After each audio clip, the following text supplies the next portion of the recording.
Can I just surprise you? This is exactly what your child uses to eat in the daycare.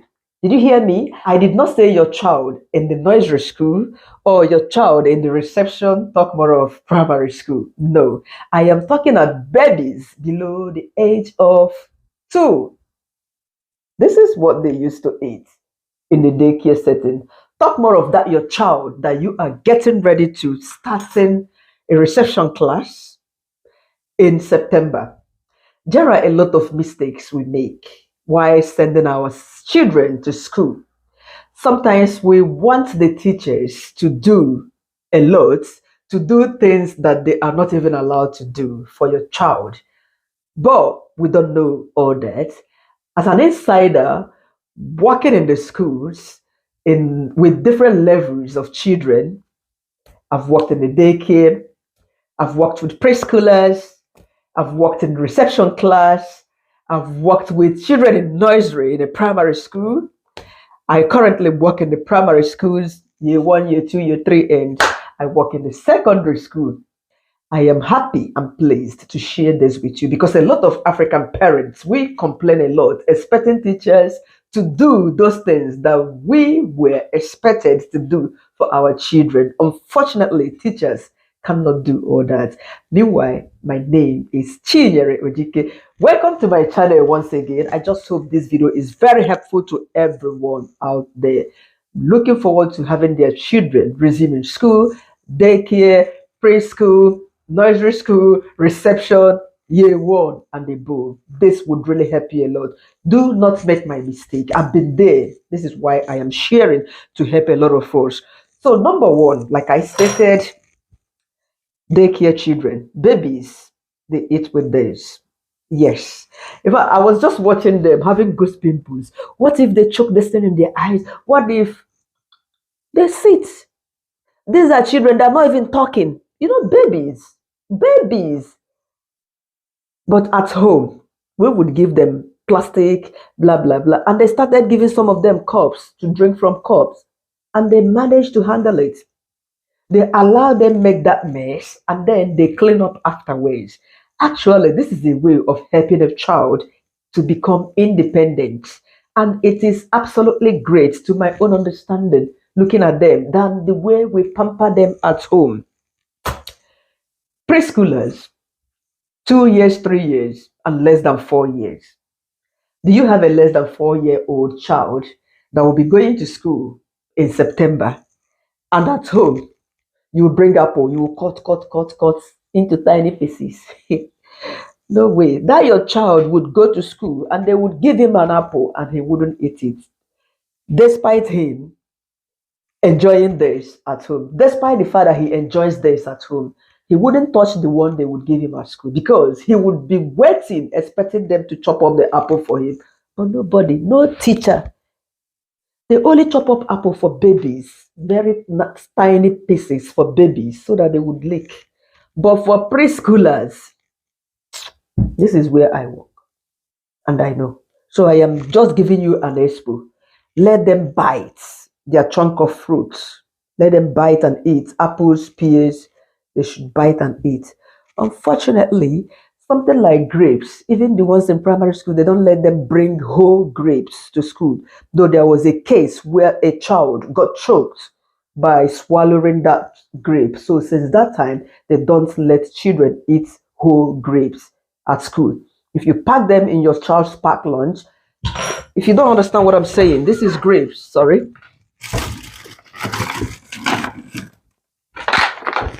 So this is what I'm talking about. This is grapes. They usually chop them up for children, even in primary schools. If I pack this for my child on Monday, usually I will chop up into 2.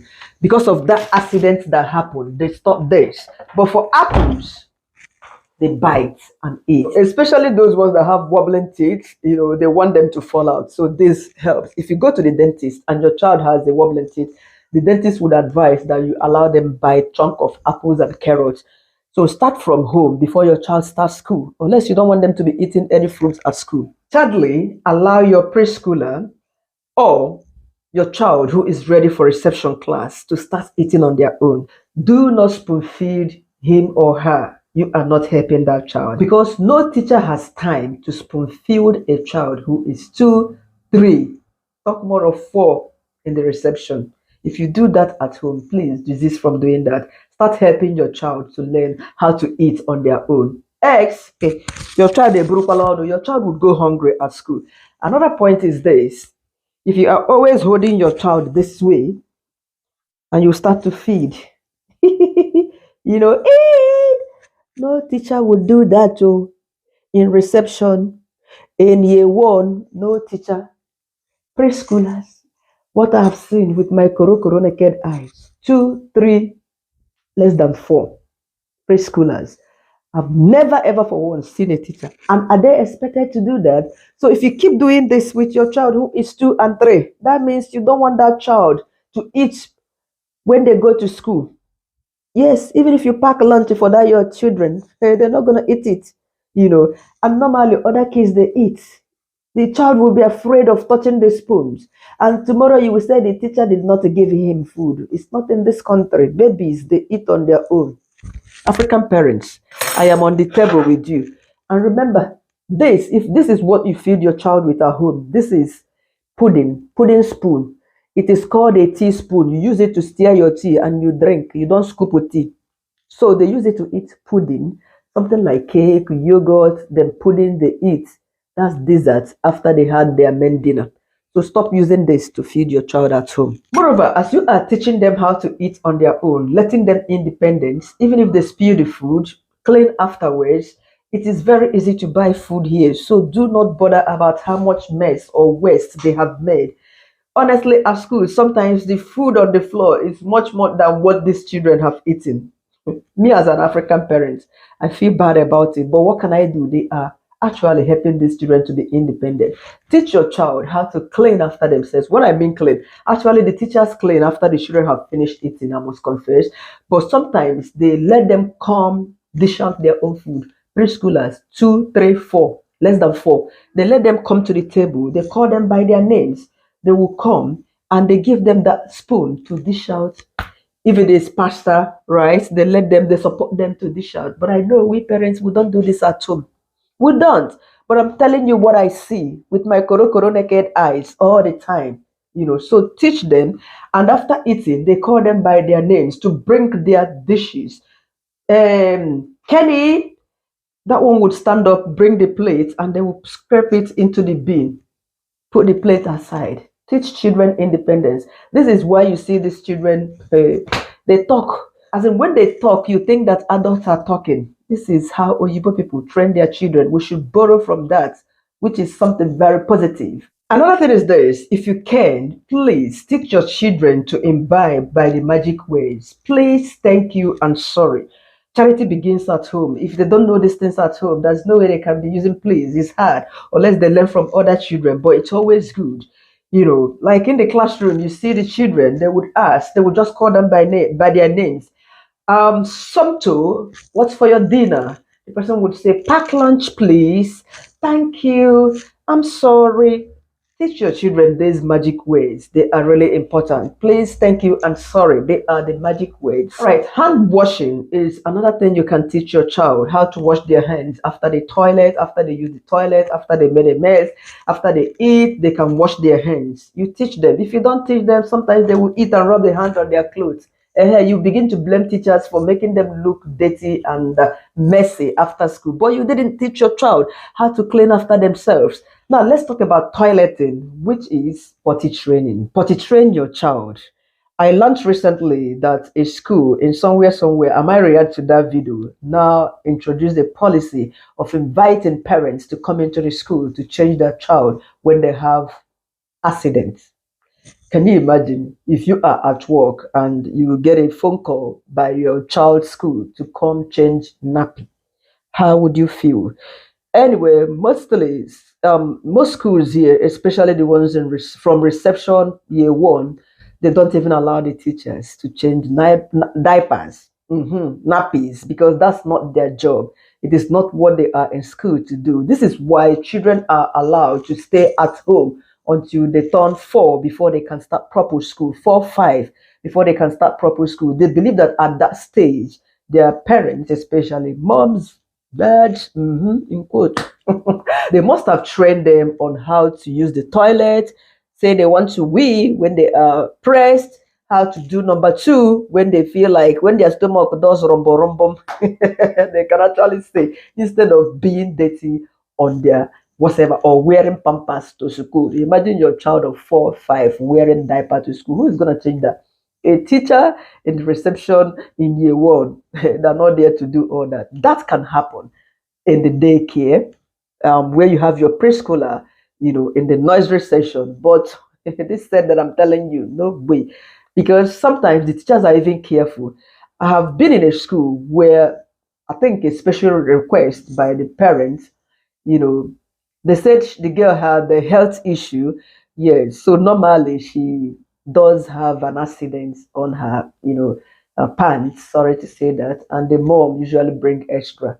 Year three, precisely. You can imagine year three how embarrassing, you know. So sometimes we'll just go. The teacher would say, "Okay, we'll just stand by the door." She that I should come and monitor because she is also afraid. You don't know where you will touch this child. The child will go home and tell the parents that you touched her sexually or you harassed her. So this is even the reason that they are not allowed to change nappies or diapers in reception. Talk more of year one, year two, and year three. So do the best you can for your children. Let them know when they are pressed and can say, "Excuse me."